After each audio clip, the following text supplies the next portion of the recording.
Hello everyone, welcome back to my YouTube channel medical intelligence. तो पिछले topic में हमने जो पढ़ा था बॉडी टेम्परेचर पढ़ा था, और उसके बॉडी टेम्परेचर में क्या क्या आता है, फीवर आता है और किस प्रकार से वो बॉडी को अफेक्ट करता है और किस प्रकार से उससे बचा जा सकता है। ये हमने पिछले वीडियो में पढ़ा था। अब हम पढ़ने वाले पल्स पल्स के बारे में पढ़ने वाले। पल्स किस प्रकार से अफेक्ट करती है हमारी बॉडी को और किस प्रकार से जो है कि मेजरमेंट कर सकते हैं पल्स। तो पल्स की यहाँ पर सिंपल सी डेफिनेशन दे रखी है।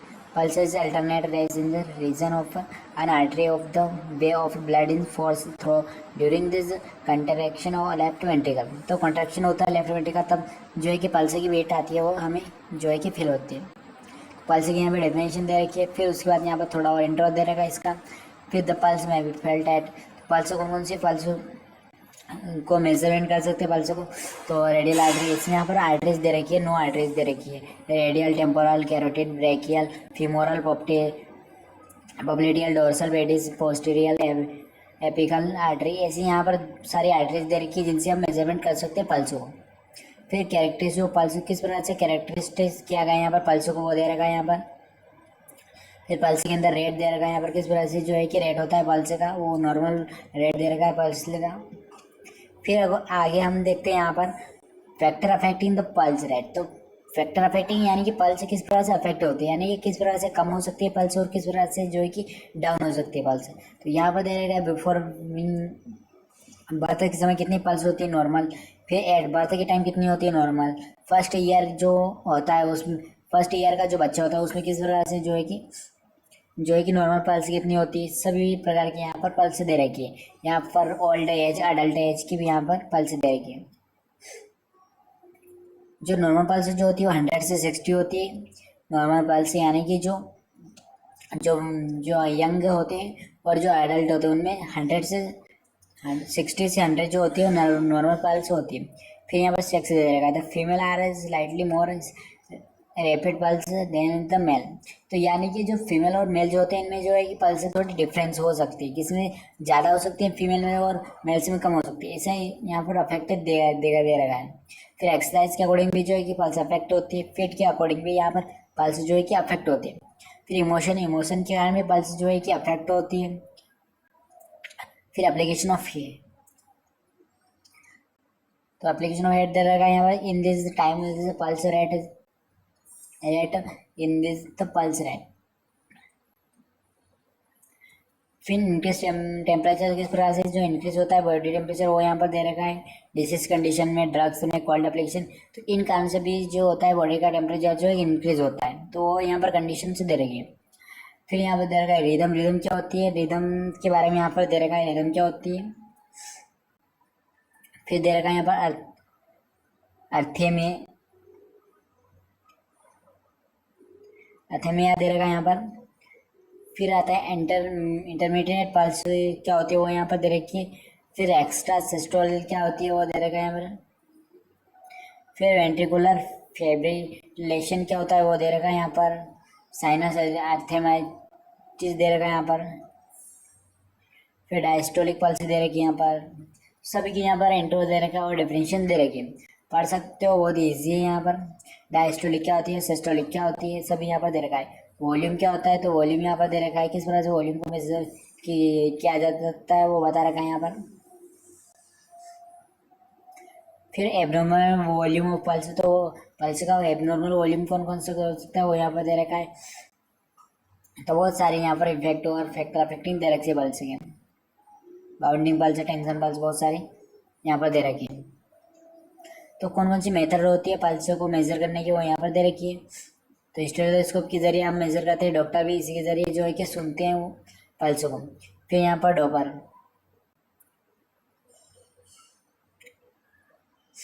तो डॉपलर जो होती है इससे हम क्या है कि पाल्पेट करते हैं, पाल्पेशन करके भी हम पल्स को मेजर कर सकते हैं कि टू फिंगर से हम हैंड पर मेजर करके जो है कि पल्स को पाल्पेशन से मेजर कर सकते हैं। फिर यहाँ पर स्कल्टेशन दे रहा है। The most accurate assessment of the pulse is the rate is the apical pulse is the apical pulse is the pairing is the of the static wavering apex of the heart. यानी स्कल्टेशन यानी कि सुनकर भी हम pulse को major कर सकते हैं स्टेथोस्कोप के जरिए, जिसमें स्कल्टेशन आता है, स्कल्टेशन के अंदर आते हैं मतलब। फिर यहाँ पर इंस्पिरेशन दे रखा है। रेस्पिरेशन की डेफिनेशन क्या होती है, रेस्पिरेशन क्या होता है, नॉर्मल सभी यहाँ पर दे रखा है, डिटेल में आप पढ़ सकते हो और नोट कर सकते हो। बहुत ही अच्छे नोट्स हैं, बहुत ही ईजी है। कैरेक्टरिस्टिक ऑफ रेस्पिरेशन, कैरेक्टरिस्टिक दे रखा है रेस्पिरेशन का।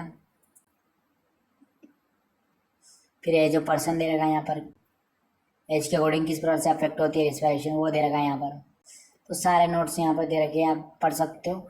डिसीज कंडीशन, ड्रग्स सब यहाँ पर दे रखे हैं, और किस प्रकार से जो है कि हमें यहाँ पर दे रखा है नोट, यानी respiratory difference such as narcotic respiratory, यानी नारकोटिक्स जो ड्रग्स होते हैं वो जो जब दिए जाते हैं तो उससे क्या है कि रिस्पिरेटरी में जो है कि अफेक्ट होता है।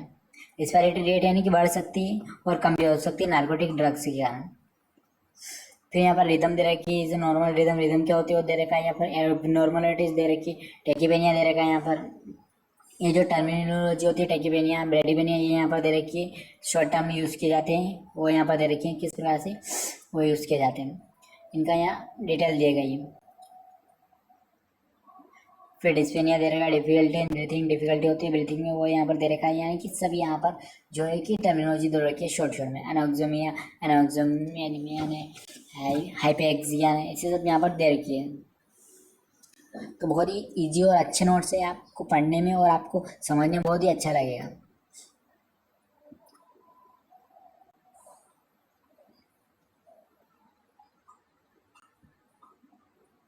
फिर यहाँ पर देख सकते हो बीपी, बीपी क्या होता है, इसकी डेफिनेशन दे रखी है यहाँ पर, किस प्रकार से जो है कि बीपी को हम मेजरमेंट कर सकते हैं, सिस्टोलिक, डायस्टोलिक, और किस प्रकार जो है कि हमारा जो ब्लड प्रेशर होता है, यानी कि बीपी जो होता है वो अफेक्टर होता है, फैक्टर यानी कि अफेक्ट होता है, तो वो भी यहाँ पर दे रहेगा है। हाइपरटेंशन दे रखा है, सेक्स, बॉडी बिल्ड, यानी कि सेक्स के अकॉर्डिंग भी जो है कि डिफरेंस होता है, फीमेल और मेल की में जो होता है कि बीपी जो है डिफरेंट होता है, यानी कि मेल में ज़्यादा हो सकता है और फीमेल में कम हो सकता है, इसे अफेक्ट होता है। फिर एक्सरसाइज के अकॉर्डिंग भी जो है कि अफेक्ट होता है, फिर इमोशनल के अकॉर्डिंग भी, पेन के अकॉर्डिंग, फिर डिजीज के कंडीशन के अकॉर्डिंग भी जो है कि बीपी जो है कि अफेक्ट होता है। फिर एब्नॉर्मलिटीज के कारण भी जो है बीपी होता है। फिर प्राइमरी एसटीएन, सेकेंडरी एसटीएन, बहुत सारी यहाँ पर डिटेल दे रखी है, आप इसको पढ़ सकते हो, नोट डाउन कर सकते हो और जो है कि लर्न कर सकते हो। फिर ऑब्जर्वेशन दे रखा है यहाँ पर, ऑब्जर्वेशन। फिर दे रखा है इंस्पेक्शन दे रखा है, पाल्पेशन दे रखा है, परकंशन दे रखा है, एक्सकल्टेशन दे रखा है, मैनिपुलेशन दे रखा है। तो क्या क्या होती है ये जो टर्मिनोलॉजी यहाँ पर यूज़ की गई है, इनको डिटेल पढ़ सकते हो। Auscultation is the listening sound by the stethoscope, यानी एक्सकल्टेशन जो होता है वो कि स्टेथोस्कोप जो होता है जिसके कारण जो है कि सुनकर हम जो है कि साउंड को सुनकर हम एक्सकल्टेट कर सकते हैं, एक्सकल्टेशन कर सकते हैं। फिर मैनिपुलेशन दे रखा है, to assess psychological behaviour of the patient. तो मैनिपुलेशन यानी कि साइकोलॉजिकल बिहेवियर चेक करते हैं पेशेंट का। तो इस प्रकार से कुछ शॉर्ट टर्म यहाँ पर टर्मिनोलॉजी दे रखे हैं, आप अच्छे से लर्न कर सकते हो। तो यहाँ पर आप अच्छे से नोट डाउन कर सकते हो। तो यहाँ पर देख सकते हो हमारे वाइटल साइन का जो टॉपिक है, यानी कि चैप्टर नंबर 3 है, वो यहाँ पर नोट्स कंप्लीट हुए। अगले जो हम टॉपिक में पढ़ेंगे नर्सिंग प्रोसेस, नर्सिंग प्रोसेस क्या होती है उसके बारे में नोट्स प्रोवाइड करने वाले। तब तक के लिए हमारे चैनल को सब्सक्राइब कर दीजिए और वीडियो लाइक कर दीजिए।